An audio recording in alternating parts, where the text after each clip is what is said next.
Now children, in this video, we will see further about buffer. Now we will see the term buffer capacity or buffer index. What is this?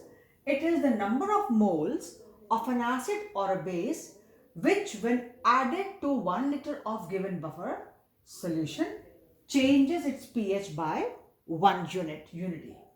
It is the number of moles of an acid or a base which when added to 1 liter of the given buffer solution change its pH by 1 unit or say unity. So buffer capacity is equal to number of moles of acid or base added upon change in pH. Added per liter, remember. Number of moles of acid or base added, of course, per liter. Added, you can say per liter, right, upon change in pH. So, this is a formula, children. A buffer will have maximum buffer capacity when the ratio of salt to acid or salt to base in the previous formulas is 1:1. When salt upon acid is 1:1 means log 0. So, pH is equal to pKa, right? Because children, the formula was pH is equal to pKa plus log salt upon acid, right? Log base 10 salt upon acid.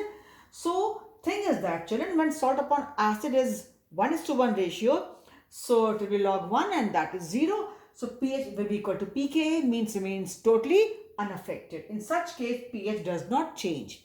pH is equal to just pKa because there's no change.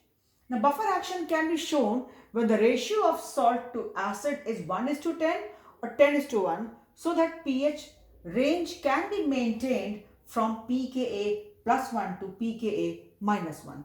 Suppose it is 10 upon 1. So log 10 is 1. So in that case, pH is equal to pKa plus 1.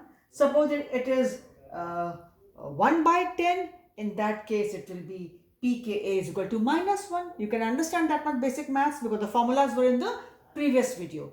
Our formula was pH is equal to pKa plus log salt upon acid. So pKa is unaffected. So pH is equal to pKa plus log salt upon acid. So when we had salt upon acid ratio 1:1, so it was log 1 and finally log 1 is 0.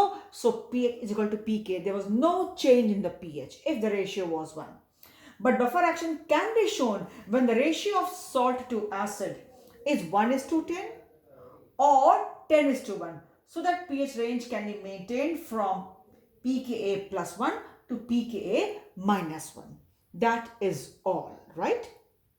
And on the same lines, it can be for basic buffer when the ratio is salt to base 1:10 or 10:1. In that case, your pOH will be pKb plus 1 to pKb minus 1, and accordingly your pH remains unaffected or change of only 1 unit is there. So children, this is all.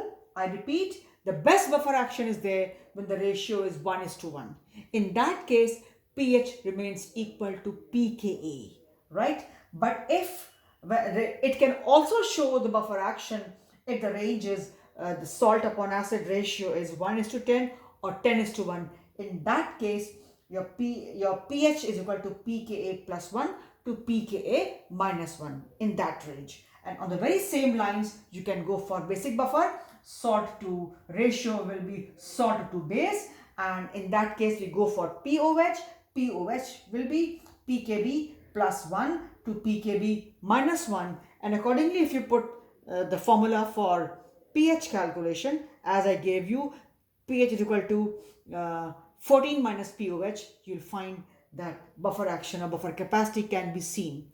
So best is ideal condition is ratio is 1:1, but it can be shown if the ratio of salt to acid is 1:10 or 10:1, so that the change is from the range of pKa plus 1 to pKb minus 1, not beyond that. Beyond that, children, then if the range, the pH changes beyond that, means then the buffer action is hardly there. So this is the range. Best 1:1, otherwise the ratio can be 1:10 or 10:1. that time also they show buffer action. You put it in the formula which I gave you in the last video, you'll find this will be pKa plus 1 to pKb minus 1, and in the same way it goes for base. So these simple things were there. You need to see what is buffer capacity or buffer action, the number of moles of an acid or a base, which when added to 1 liter of given buffer solution changes its pH by unity, and the formula was buffer capacity is equal to number of moles of acid or base added per liter upon change in pH. This is all for this video, and I hope all for today. Thank you, children. Do revise. You need to see, give time. Proper time, learn with proper understanding. Thank you.